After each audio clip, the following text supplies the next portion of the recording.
News: US and Russia begin race for sixth-generation fighter jet.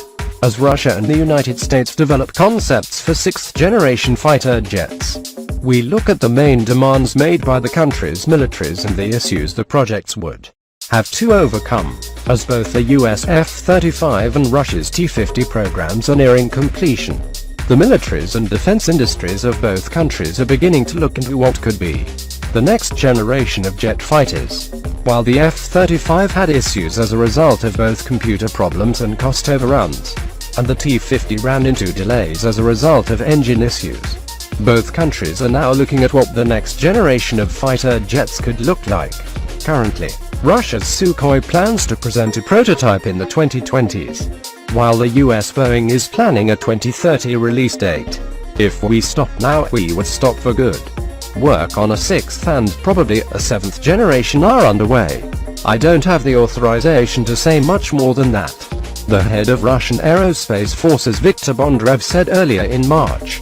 While Russia remains relatively secretive regarding the next generation fighter jet, the US military industry has released several concept designs aimed at tenders. The most creative thus far has been by Britain's BAE Systems, which proposed a modular design, which would allow a UFO-like rhombus-shaped jet to separate into different functions while in mid-flight. Her concept by Northrop Grumman proposed a spaceplane which fires lasers, while Boeing has focused on the F/A-XX, which is aimed primarily at the US Navy's carrier fleet. Core idea: no pilots. The main push from the US and Russian governments has been the ability to make fighters function as drones. At the press conference dedicated to Russia's future jet, Bondarev said that the plane would have both a manned and an unmanned version. Bondarev then said that the shift to unmanned aircraft is in part because the human body has limits, presumably for both long flights and extreme maneuvers. Drone equipment, he said, is much more functional and low maintenance, and can withstand any G-force, referring to the human body's inability to survive plane maneuvers, leading to death or loss of consciousness. Can you imagine the possibilities that an unmanned fighter, bomber or attack aircraft has? Bondarev said in early March. US Secretary of the Navy Ray Mabus similarly said in 2015 that the unmanned carrier-launched airborne surveillance and strike UCLASS program could lead to the production of an entirely unmanned jet. What we're looking at UCLASS is to be the bridge between manned systems and completely autonomous unmanned strike, which will be sometime in the 2020s, to develop that program using UCLASS to get US there, Mabus said then. However, strike abilities could be put off for the UCLASS, as the US Department of Defense sees the aircraft's role primarily as an aerial refueling vehicle, while the US Congress wants a stealthy strike aircraft. Past issues: when it comes to learning from mistakes, the chief issue for the US has been whether to make a joint strike aircraft like the F-35, which would be largely similar whether it is used for the Air Force, Navy or Marine Corps.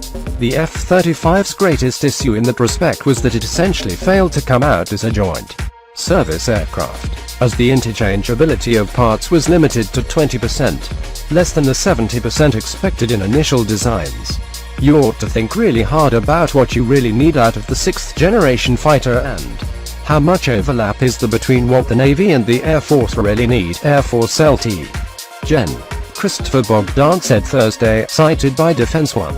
In Russia, all ground forces aviation was transferred into the Air Force in the 1990s, and only one aircraft cruiser is currently operational.